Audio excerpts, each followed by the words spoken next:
Right, good evening, everybody, and welcome as always to Queen's, to the last of our lectures before the summer break. So I'm hoping that you'll all come back in the autumn when we resume. But of course, there's lots of things going on over the summer. So keep an eye out on your emails and on the socials on the UAS website, and just run through one or two things to look out for. European Heritage Days, 12th to the 14th of June. Tomorrow, a lot of us are heading off down to County Louth for our county trip. 15th of June, there's an evening trip to Whitehouse. 4th of July, South Derry Heritage Tour with Thomas McErlane. On the 27th of July, we have an evening visit to Carrickfergus Museum. 22nd of August, we have a day trip to sort of Ballykelly, Limavady area with Grace McAllister. And that takes us through to the 28th of September when we have our next lecture, which will be on Millen Bay Cairn with Lisa White and Liam McQuillan. So could I ask you, sorry, I should have said, can you please make sure that your phones are on silent? We're switched off for the duration of the lecture. Not expecting any emergency situations this evening, but as always, just point out the fire exits, 2 at the top of the lecture theatre, 2 on either side here, and please rendezvous in the car park at the front of the building. If you could please sign in on the sheet that's being circulated there so we know how many people are in the building. Right, in that case, it is my great pleasure to welcome our speaker tonight. Dr. Louise Moffat is a graduate of Queen's here, where she got her BSc in Archaeology and Paleoecology and continued to do her Masters in Medieval Archaeology at the University of York. And after a couple of years working with Trent and Peak Archaeology, Louise returned to Queen's to do her PhD, focusing on late medieval churches in Ireland, which she completed last year. So well done for that, Louise.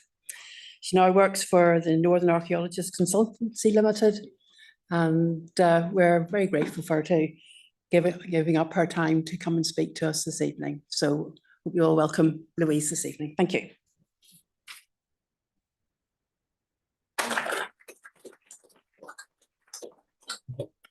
Thank you very much, Anne, and thank you, Courtney.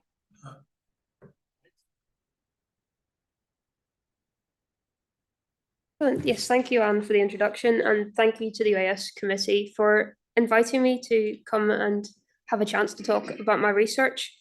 So tonight's talk is really based on my PhD, which was looking at late medieval parish churches and chapels in their different landscapes across a region of 7 dioceses.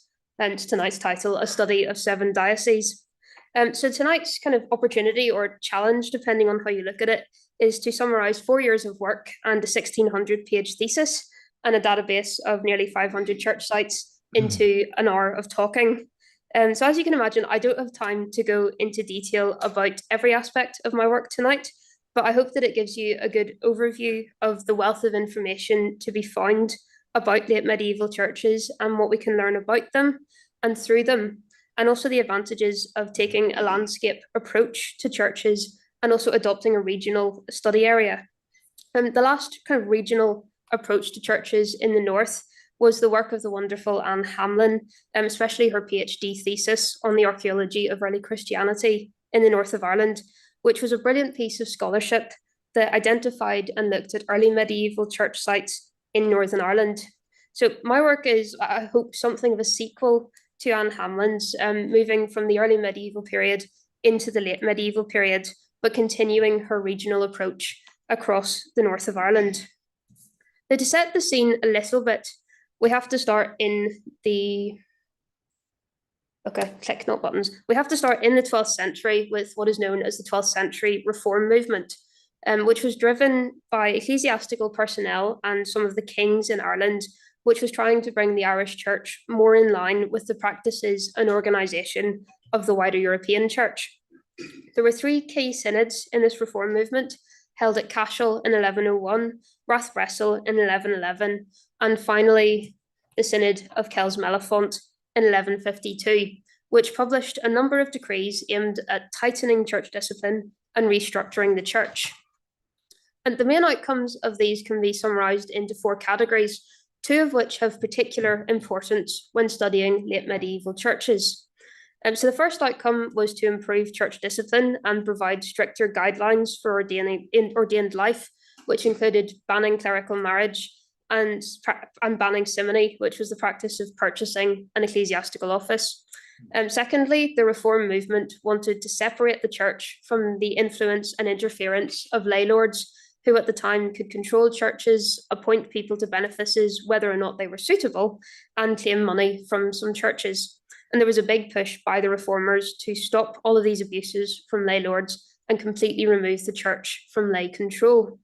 The third reforming aim was to separate the episcopal or secular church, which was the church for the everyday people, from the monastic church, because in early medieval Ireland, the ecclesiastical model was a hybrid structure where large church sites could have an abbot and a bishop at the same site.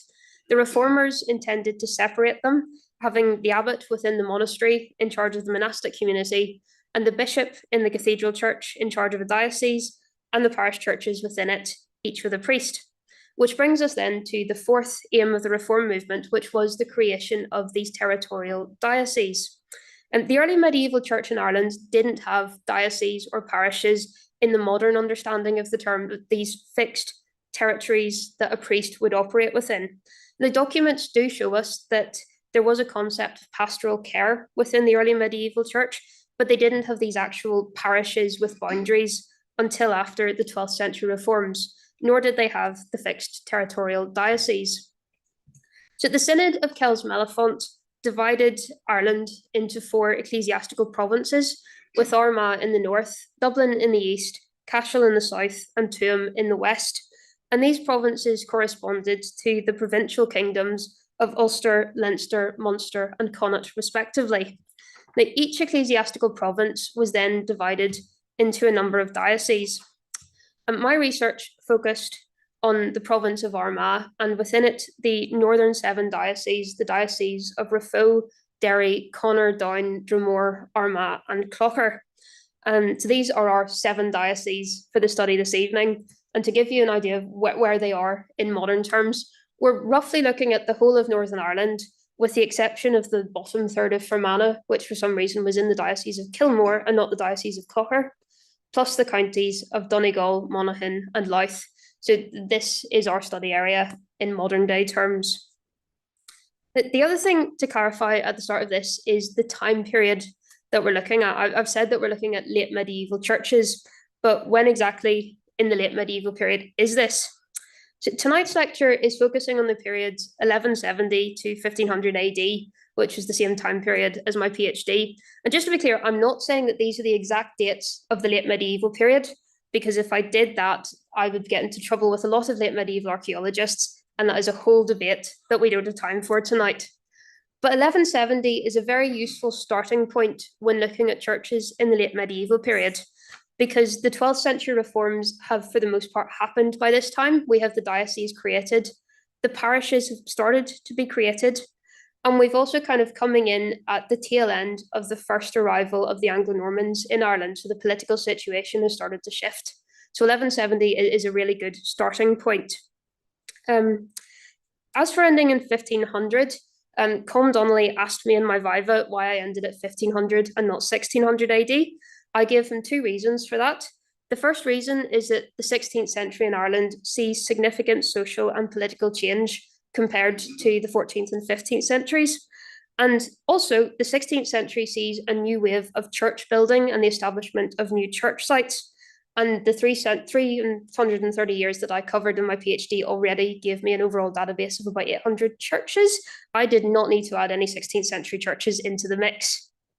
So with the time period and the geographical kind of span of the research set, the next step was identifying the church sites for the study, which was using archaeological databases such as the Northern Ireland Sites and Monuments Record and documentary records such as the Archbishop Registers of Armagh. So sorting through all that, I divided church sites into definite medieval church sites and possible medieval church sites, which you can see displayed on the map.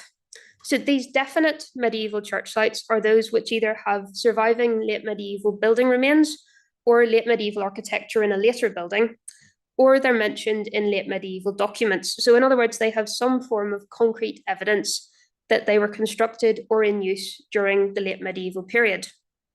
So the possible church sites then are the ones which don't have definitive dating evidence for the late medieval period, and not all of them have kind of specific locations either. So these are sites that were maybe mentioned in folk history, such as a field being known as Chapel Field, or having a place name that would indicate a church site such as Kill or Chach.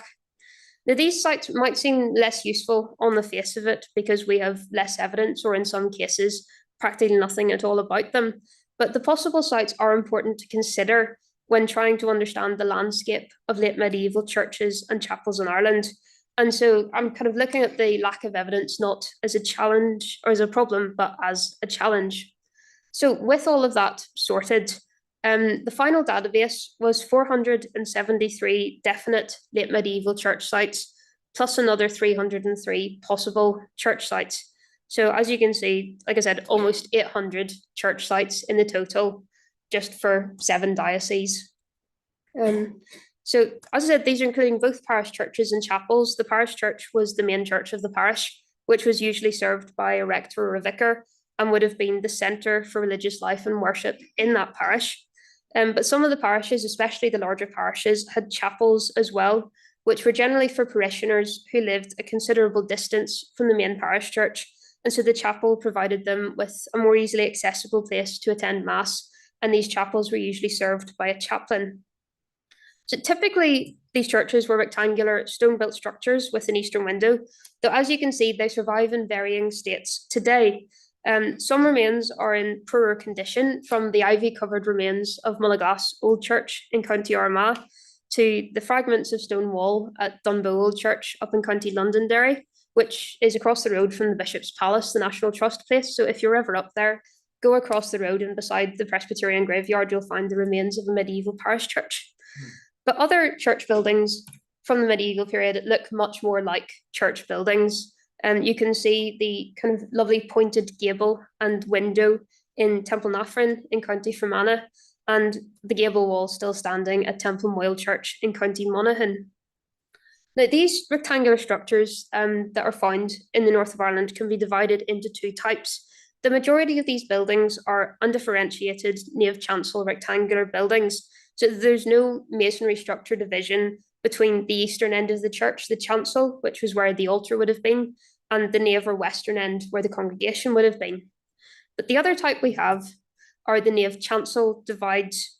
And you can see this is a particularly striking example from St Mary's at the Bloody Bridge, also known as Ballyachenry Church, which is so named because it's a 2-minute walk from the Bloody Bridge River in the Mourne Mountains. As you can see, the chapel was built in an absolutely stunning location with the Mournes on one side of it and the Irish Sea on the other. Now, this church site was a chapel rather than a parish church, as we know from documents, and because it's in the parish of Kilkeel, where the main parish church was in Kilkeel town.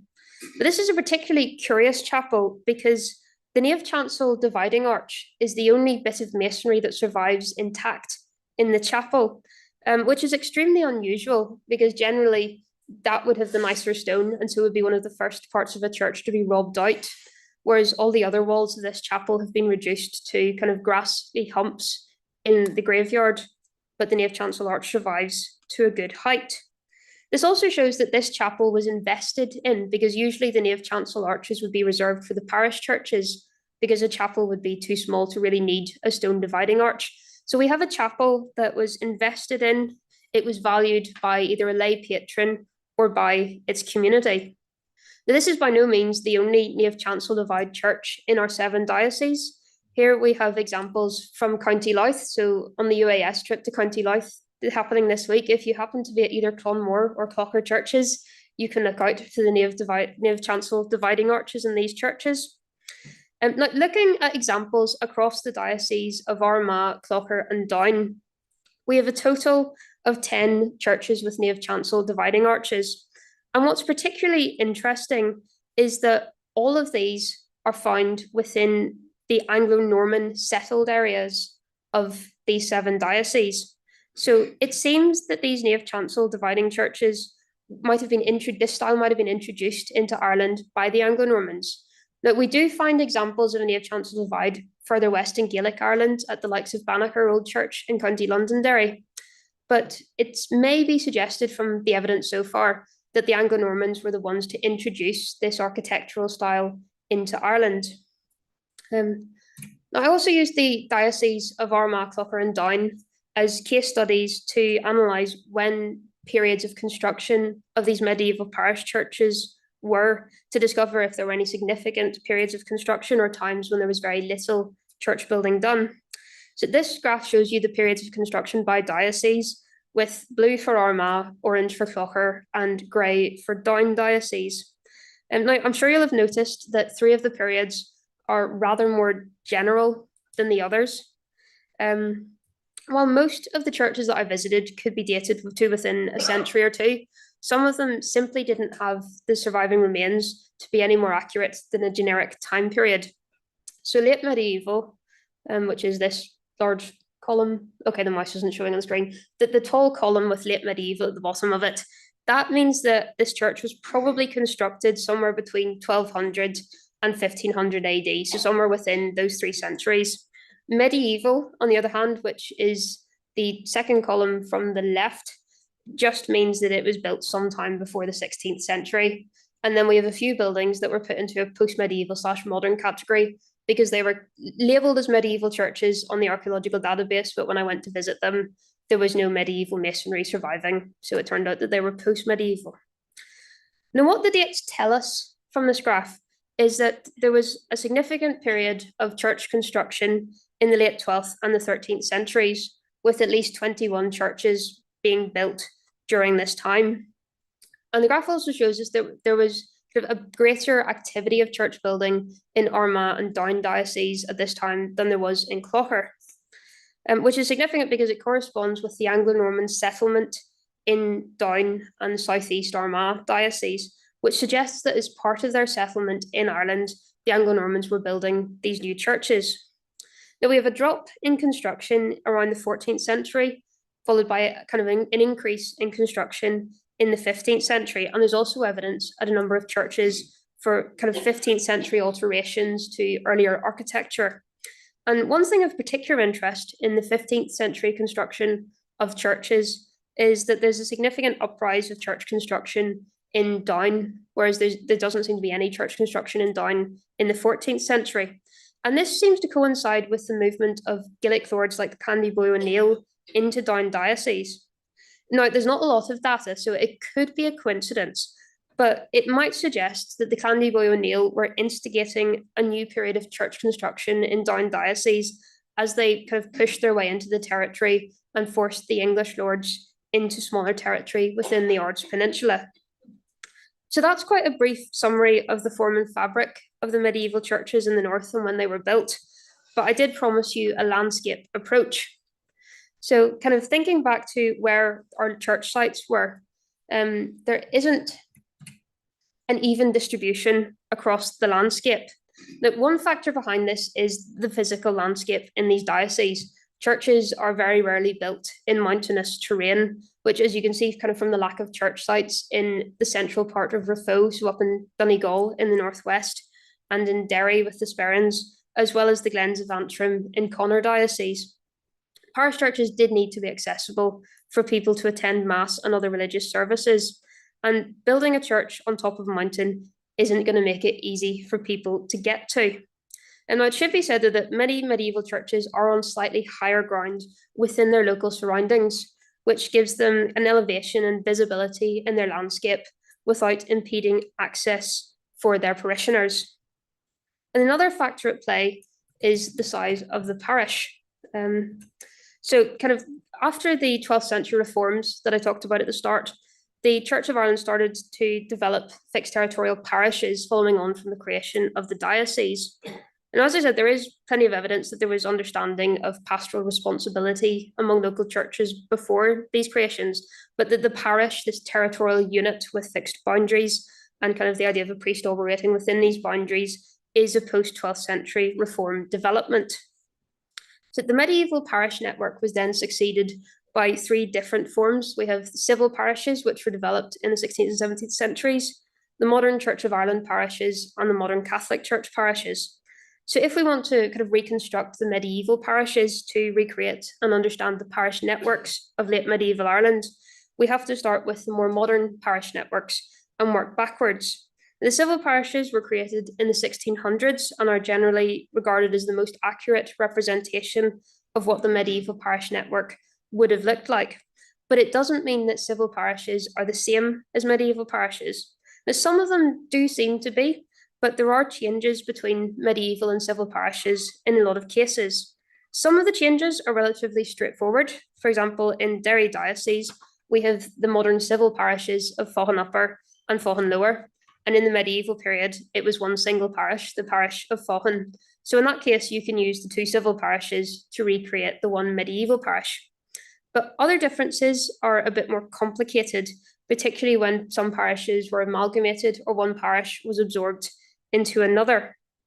So while using the 17th century civil parishes as representations would be the easiest way of reconstructing the medieval parish network, it's not necessarily the best way. The best way is to break everything down to townland level, because in medieval Ireland, the smallest unit of land holdings were called bolcha, which became our modern townlands. So we can use these townlands to then rebuild the medieval parishes as accurately as possible. And one example of this is the medieval parish of Whitter, which is located in County Down on the southern tip of the Ards Peninsula. Now, Whitter is absorbed into the civil parish of Ballytruston when the civil parishes were created, but in the medieval period, it was its own separate parish, containing the church site of Whitter, known to modern visitors as Temple Cooey or St Cooey's Well, after the holy wells found at the site.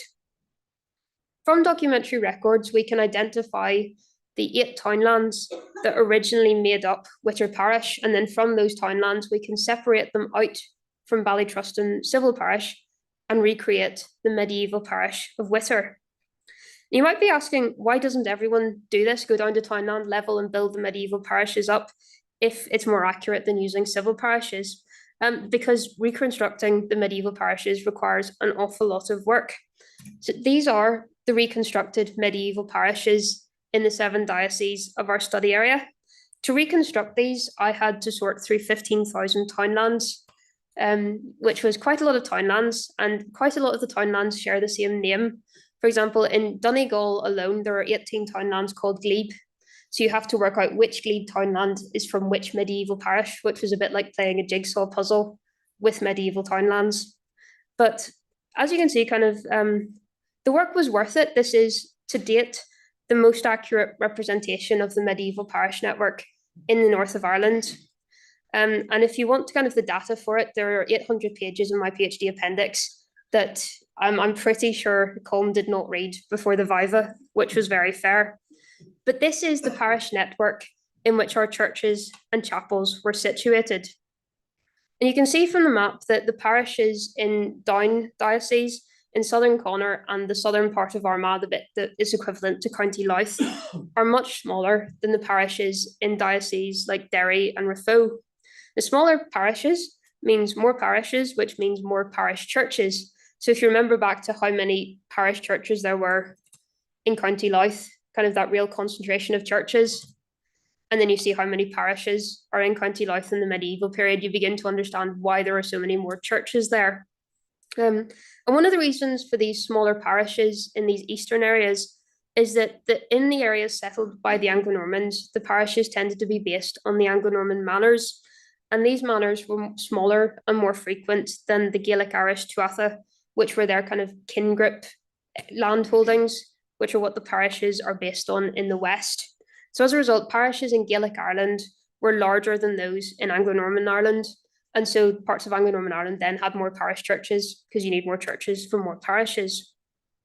And this parish landscape is useful when looking at these churches, because it can show us where churches were located within their parish, and also provide some clues for where church sites might currently be missing in the landscape.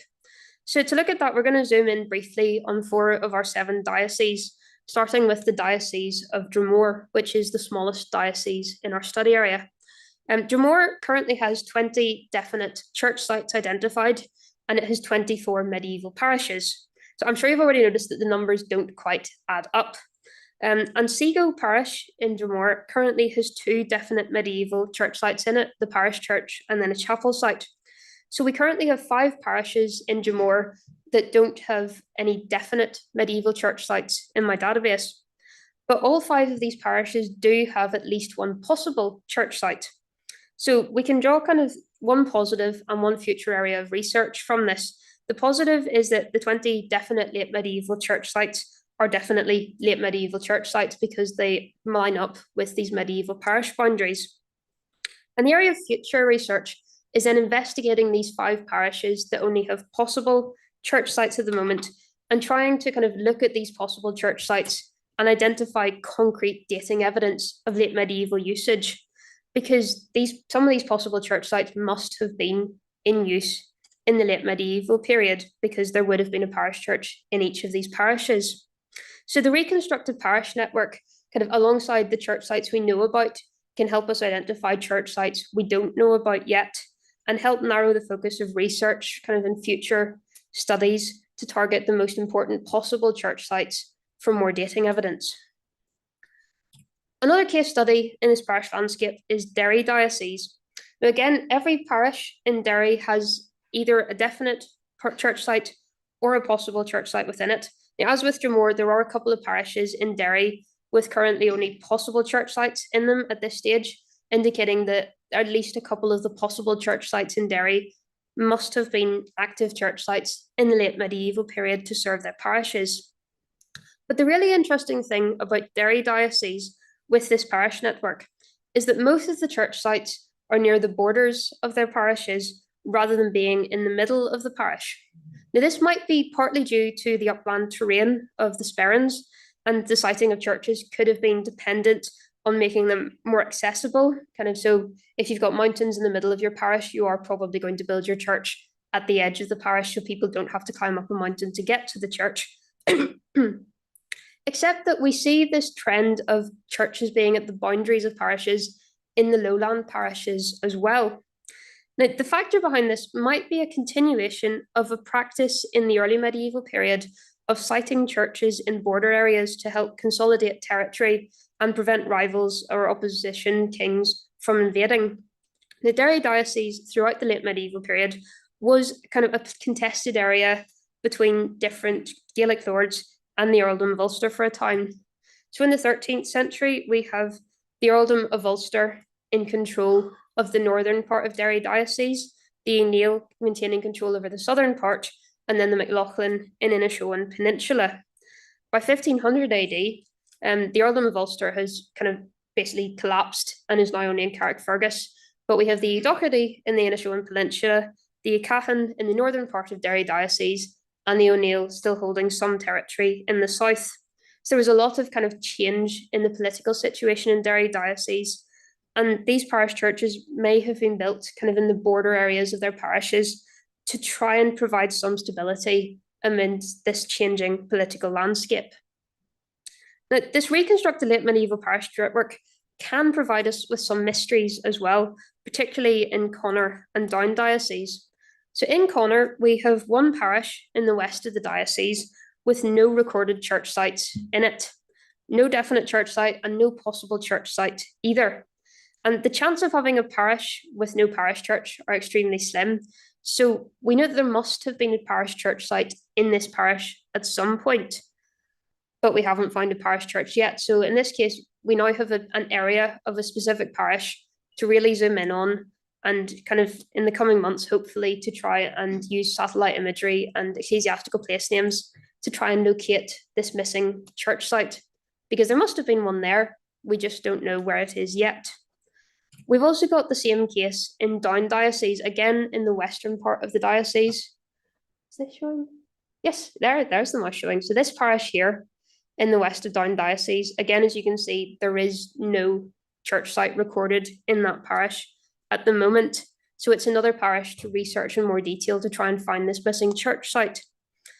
Down also has a curious parish in the parish of Bangor, which is up here to the north.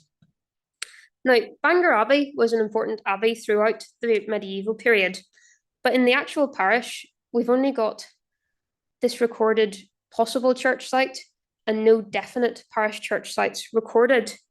Now, was this possible church the parish church? Is there another church site that we simply haven't found yet? Or could Bangor be one of the rare cases where a monastery served as the parish church as well? It was a very rare instance, but it did happen. We have records that in Killeavy Parish in County Armagh, the parish church was also an Augustinian nunnery.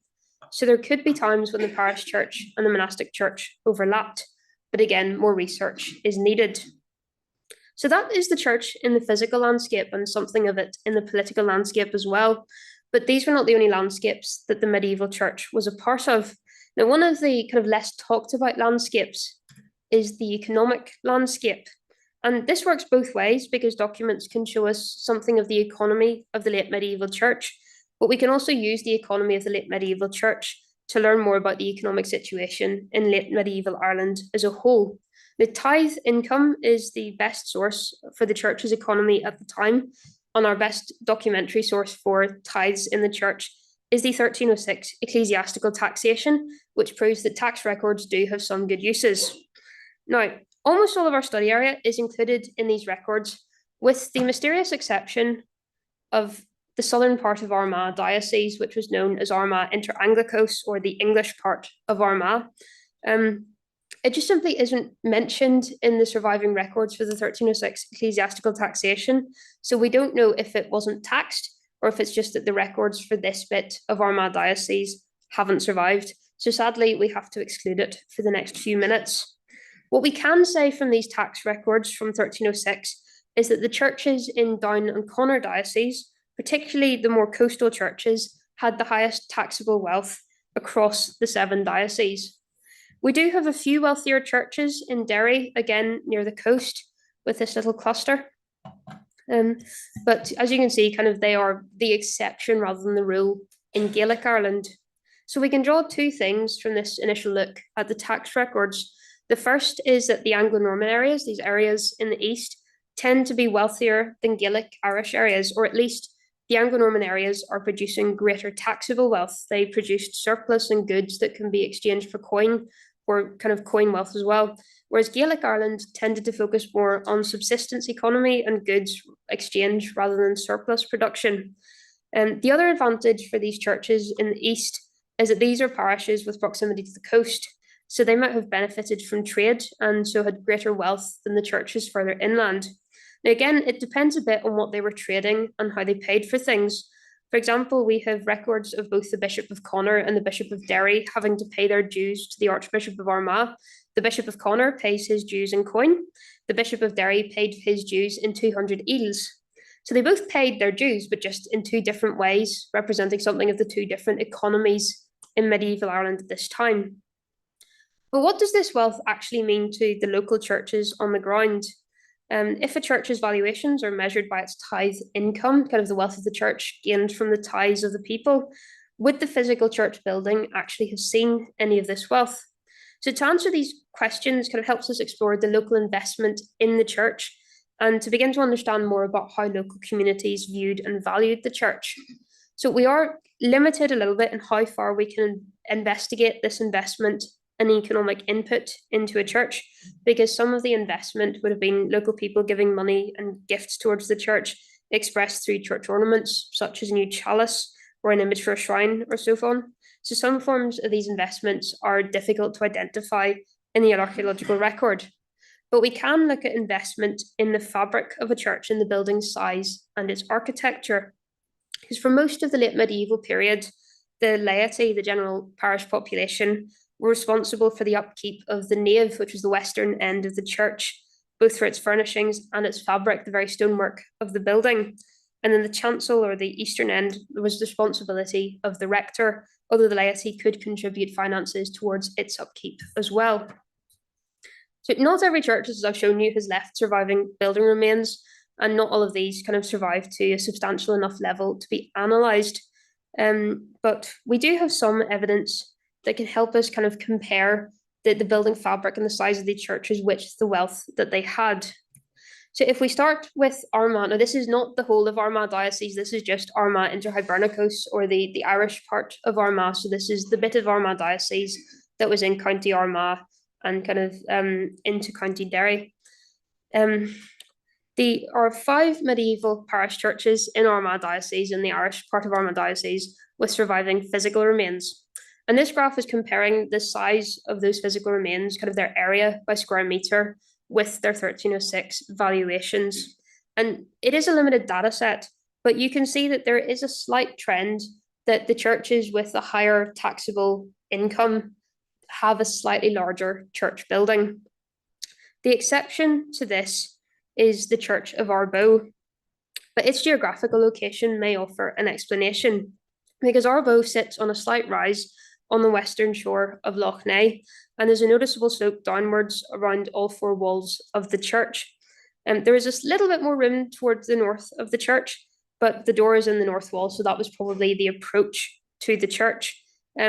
So the location kind of limits the size of the church building that they could build at Arboe. And this site was originally an early medieval monastic site, so kind of they maintained this church site into the late medieval period, but then keeping this church site where it was limited the size of the church building. Whereas the other 4 churches that we have do seem to suggest that there was a slight indication that the amount of money a church had was reflected in the size of the church.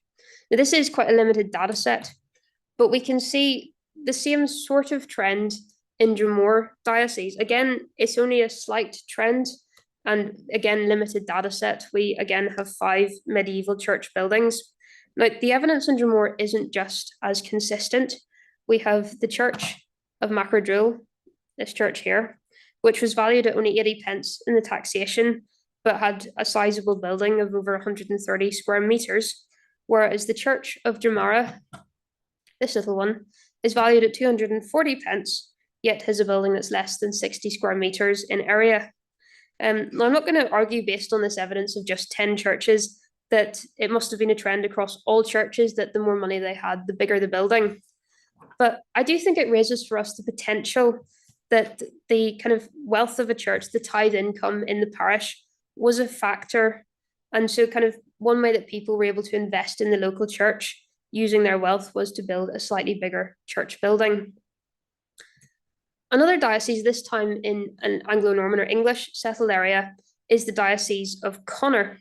I haven't put a trend line on this graph because we have a significant outlier up here, which we're going to discuss in a minute. But if we take away that outlier, you can see that, again, there is a general trend towards indicating that the more wealth a church had in its tithes, the larger a building it was. And again, there are exceptions. We have a church of Donegal, which is valued at over 2,000 pence. This lovely one here, but is a smaller building.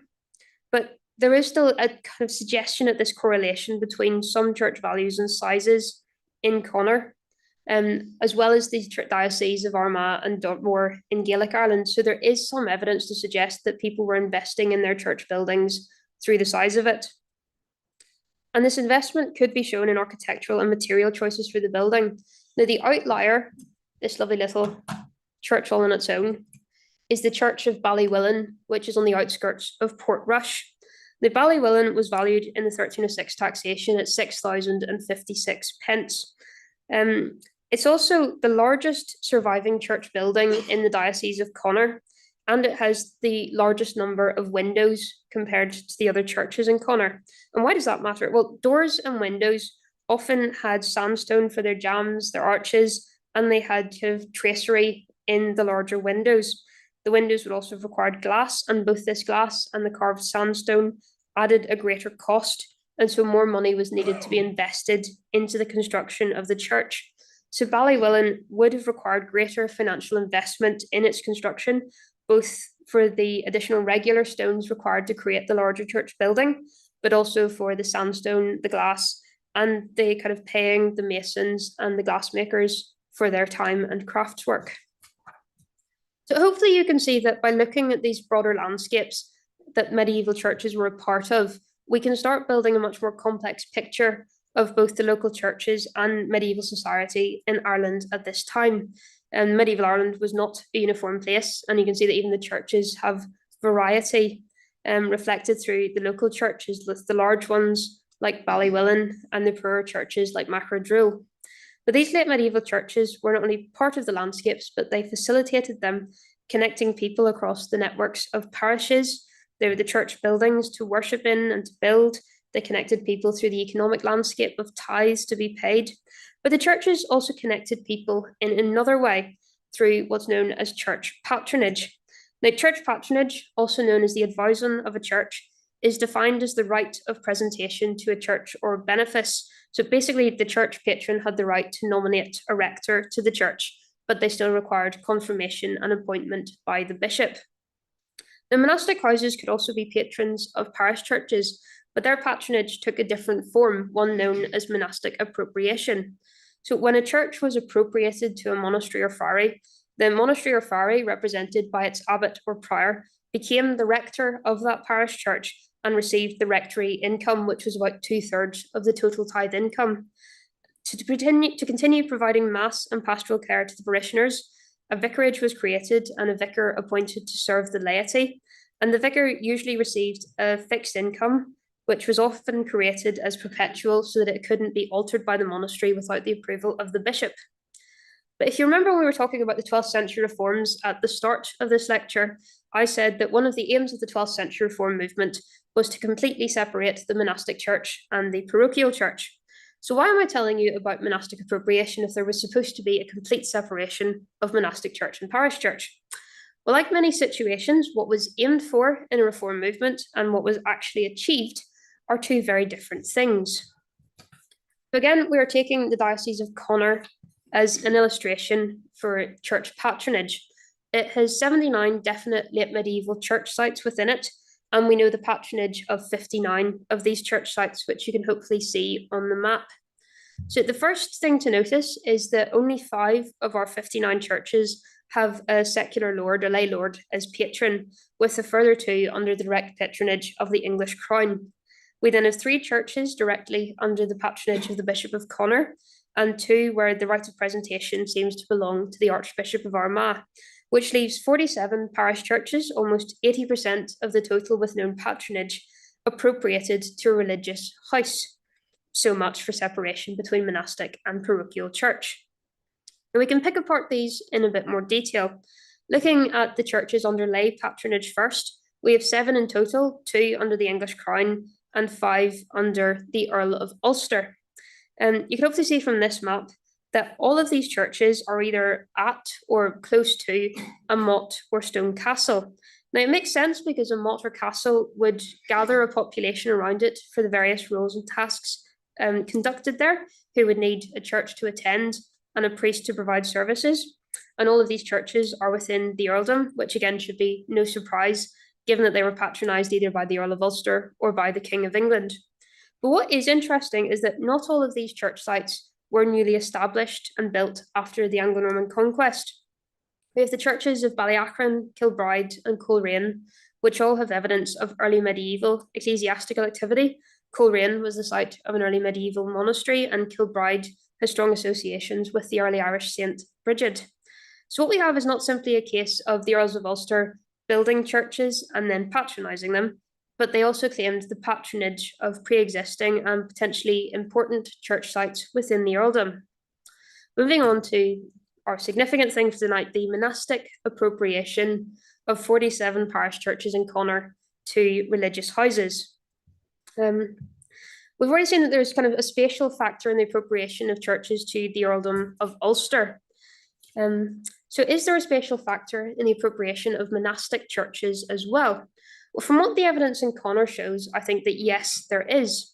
So we have this map showing the kind of churches appropriated to religious houses and where each religious house is.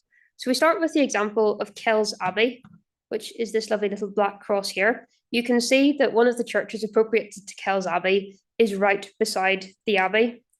We have two others in the southwest of the diocese. And you can see actually all of the black crosses showing churches appropriated to Kells Abbey are in the southern bit of the diocese, with several reasonably close to the abbey. In the northwest then, we have a green X marking the site of Coleraine Priory and its appropriated church, also in the northwest of the diocese. And again, we have the purple X marking Muckamore Abbey, with 5 of its appropriated churches, all relatively close to it within the diocese. So taking the examples of these 3 religious houses and their appropriated churches, we can argue that they each seem to have spheres of influence. All of them have a number of appropriated churches in close spatial proximity to the site of the monastic house or priory, which suggests that some monastic appropriations were acquired or granted based on the locality of a parish church to the religious house that appropriated it. And to highlight what the importance of this spatial factor, I think, particularly in monastic appropriation, I'm going to contrast it with another possible factor that I had considered, which is the factor of wealth. So we're going back to the 1306 taxation with the valuations for the Diocese of Connor. Now, the original 1306 taxation does give its values in pounds, shillings, and pence, and some in a unit called marks, with 1 mark being 13 shillings and 4 pence. So the easiest way to analyse them all is to convert them all to pence, because sadly Microsoft Excel does not understand medieval money. So with some quick ballpark figures, 120 pence is 10 shillings, 240 pence is a pound, and the largest valuation we have in Connor is £36, which translates to 8,640 pence. So although a couple of the churches appropriated to monastic houses, which are marked by the black dots, are among the wealthier churches in the diocese, you can hopefully see that most of the black dots are mixed in with the churches of unknown patronage and the churches with episcopal patronage. There doesn't seem to be any difference in terms of economic valuation between the churches that are appropriated to religious houses and the churches that aren't. So that would suggest that church revenue, the tithe income of churches, had little impact on which churches were appropriated and which were not.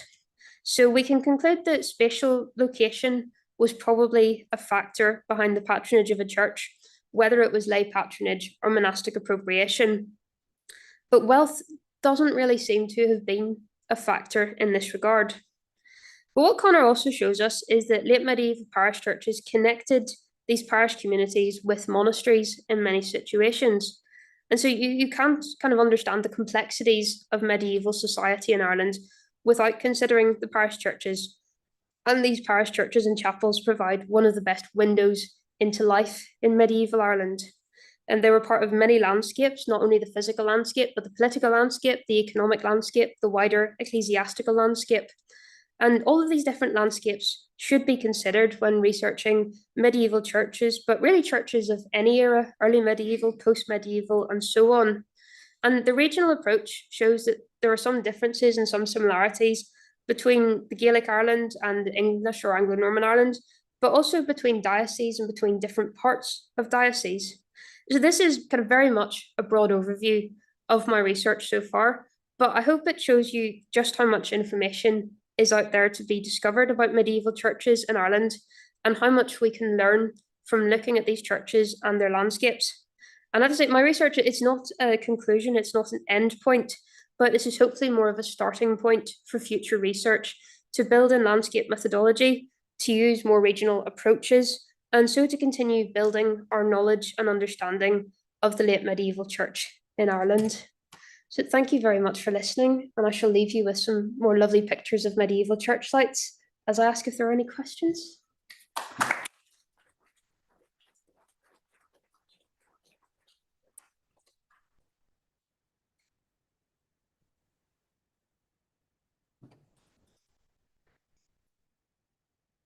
Louise, thank you so much indeed. That was absolutely wonderful and sort of very appropriate, I think, for our tour down to County Louth in the next few days.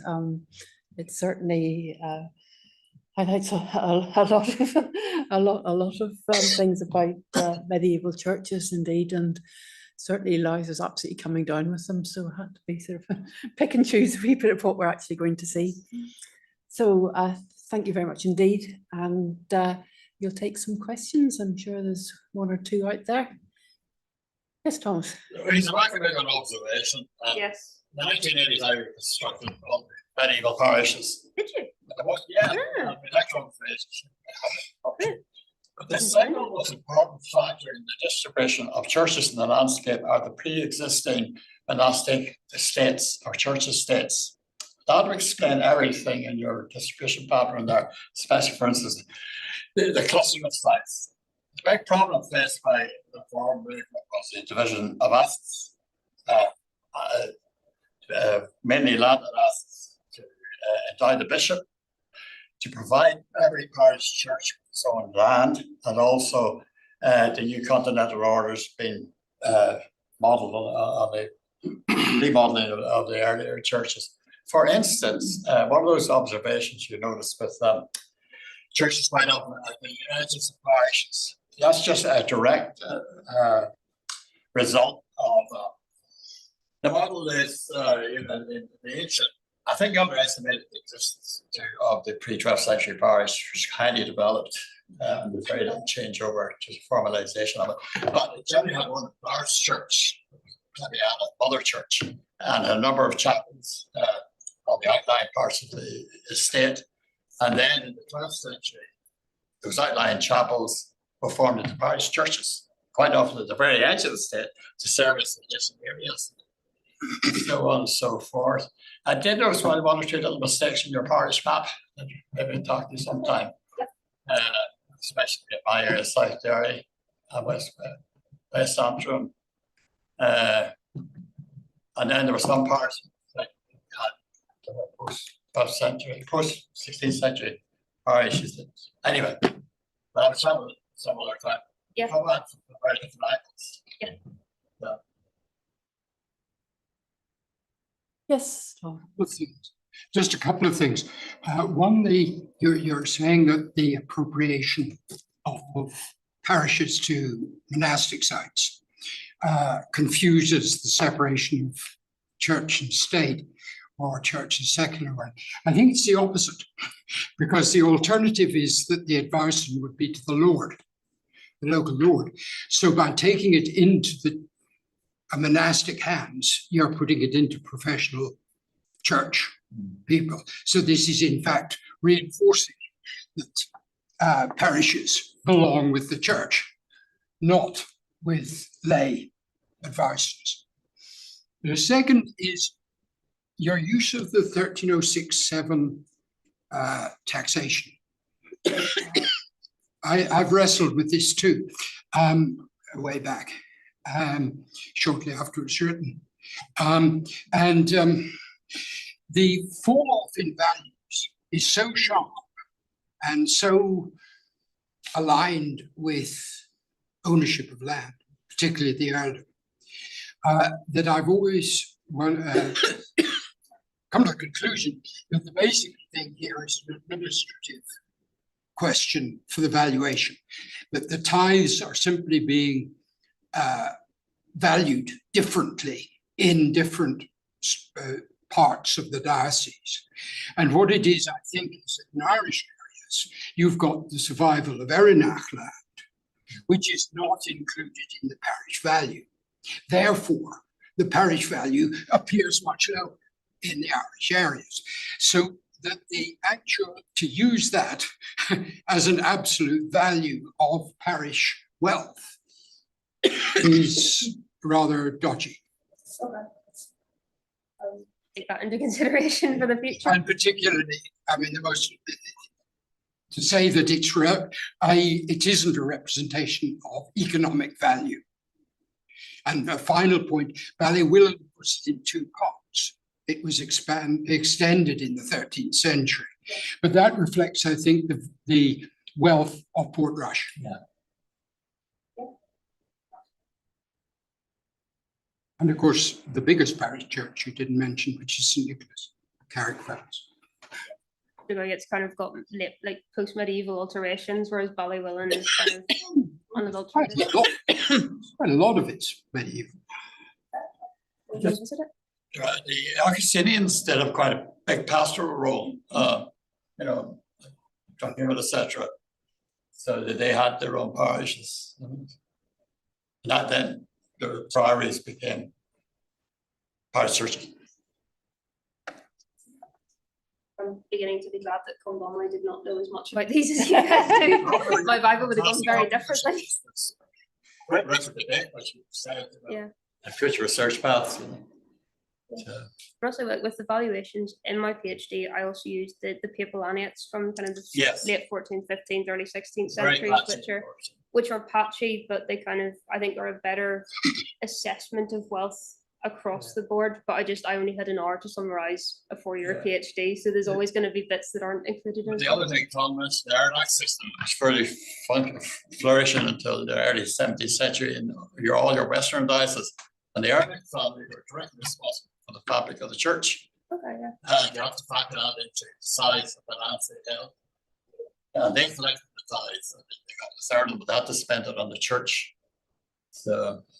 And it is interesting that, as you say, that the papal annates, that though the double valuation to the high-low valuation fades away completely. Yeah. So I think it is that 1307, those 1307 valuations are a construct. Yeah. They do not represent wealth. Because many of the rentals are very good for evaluations that do exist, in the 15th century.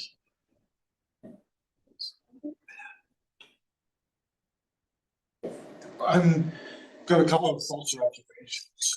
Speaking, this is what I've heard from the audience from complete and utter ignorance. But is there a correlation between the size of the churches to their local population densities? Good question. Because logically speaking, if you have lots of people in a particular area, you need more floor space for the congregation. Also the distribution of them, because at that point, surely for getting to a service, you're looking at taking out part of a working day. And you have to move at the speed of either foot or donkey.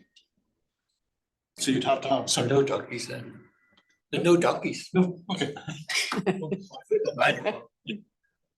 Yeah, it's just as an observation. Again, when it's a greater population density, would you then see a greater wealth going into the churches for tithes? It's hard to assess the size of population across medieval Ireland, partly because it's hard to kind of, a lot of the late medieval settlements in Gaelic Ireland especially is very hard to identify in the archaeological record. Yeah. And the earliest census record in Ireland is 1659, which is kind of after the plantations and stuff. So that's something that would be great to look at, but much more of a challenge to. But people wise did you put as your? I didn't do a capacity. The regular norm is standing three people per square meter. They're standing elbow to elbow. So it gives you a good indication whether it's 50 people, 100 people, or you've got a 300 people church. When I get to church, I always get people to test it out, But again, just sort of picking up on that point, again, just asking for my own limited knowledge, which has been exploring some of the Patrick era sites in the Arch Peninsula. So places like the Derry churches are very, very small buildings. You've not much bigger than a garage. So would we then be seeing sort of an uprising population as we're moving into the medieval? Also, the early medieval, like the Derry churches were both built certainly one of them anyway was built in the early medieval period, and early medieval churches do tend to be smaller than the late medieval churches. You see the size increase after the 12th century reforms. Why they're smaller, I don't know if I've ever had like a perfect example of why they're smaller. It's partly you've got more of the churches and they're serving kind of smaller areas. So you get some more shrine churches that weren't made for mass, that were made for I mean, you also get what Dr. Tomás Carrigan has called lesser churches, which were kind of small church sites that were kind of then again like smaller church buildings, but they were only built for like one kin group to use. And you can take that up with Dr. Tomás Carrigan, not me. But that's kind of one of his arguments behind. But again, just early medieval churches are smaller. So while we do have evidence of some of these early medieval churches continuing in use in the late medieval period, while they extend some of them, the likes of the church building at Nendrum has got kind of an extension in the 12th, 13th century to make it bigger. You've got others like the Derry churches, like St John's Point, which haven't been increased in size, but they still do continue in use. We've got documentary evidence for Nendrum in use into the 1360s. I think there's evidence of a rector at Nendrum. Hope that kind of answers that one. Anybody else? We did a huge amount of work on this one. It's a little irritating, to be honest. It's not a particularly academic question, but do you have a favourite site? Do you have a favourite church that you came across? I guess the top three. Please. Okay. I mean, Devonish is kind of an exceptional church site because it shows monastic and parish church in the same area, but the parish church also has a lovely 13th century lancet window on the island. I think it's a 13th century lancet window. Which church in Devonish? The parish church. Yeah, the one kind of the closest to the shore. It's lovely. It's a very nice parish church. My second is, it's not like an impressive church building, but it's the first medieval parish church I ever surveyed with Mark Gardner back in undergrad, which is Cranfield Old Church, which is on the north shore of Lough Neagh, and is just like, it's also very picturesque. You can kind of take a photo of it and it looks like a medieval church. You know exactly what it is. And my third one is a good question. I've visited so many. Is the problem? I mean, I think Caleavey is in County Armagh down near Newry is probably my other one, because again, you've got the early medieval stone church of the early medieval nunnery, which then became an Augustinian nunnery. But they then built kind of a church onto the east end of it in the 15th century, which was the parish church. Because like I said, Caleavey is this great example of a parish church and an Augustinian nunnery coexisting on the same site. So these would be my top three, I think. But there's so many good ones out there. Banagher is also very good. Yes, that's in the top four. There we go. There's so many in Maghera. You're going, which Maghera do you mean? Do you mean the Maghera in Derry or the Maghera in Down? Because both of them are good churches. Good Maghera. I mean, there's so many like good church buildings out there, and even the kind of more scrappy ones like Dunbow. It doesn't look like much when you visit it, but you can still learn things from it. Yeah, I mean, yes, I did. It felt like I did quite a lot of work on all of this, so I'm glad it looks like it.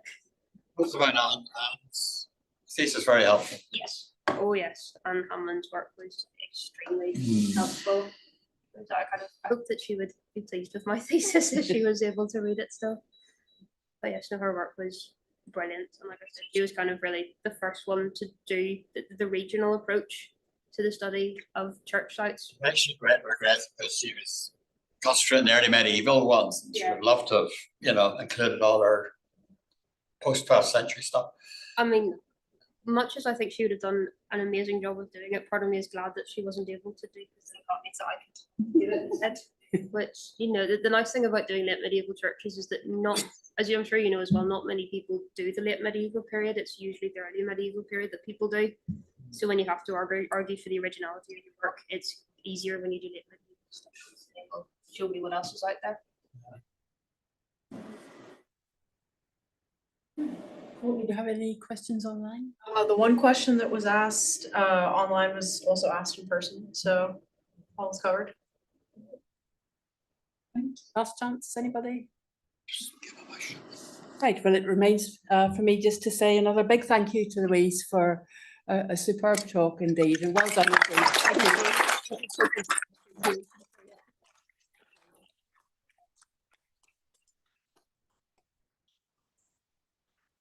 Great, well, as I say, that's our last lecture until September, but as I say, do please keep an eye out for the various trips that are coming up over the summer months, and no doubt there'll be a few extra ones popped in here and there as and when we can. Hopefully we'll be able to get a trip out to the Balnahati excavation, which will be taking place from the beginning of June into the beginning of July. So we'll try and arrange something there. So just keep an eye out, and we'll let you know what's happening. So in the meantime, there's a few programs down at the front here if you haven't already got one, and also some of the Roni lecture series programs as well. Take one on your way out. And hopefully we'll see you over the summer. Have a good one. If the weather stays like this, we're in for a treat. All the best then. Thank you.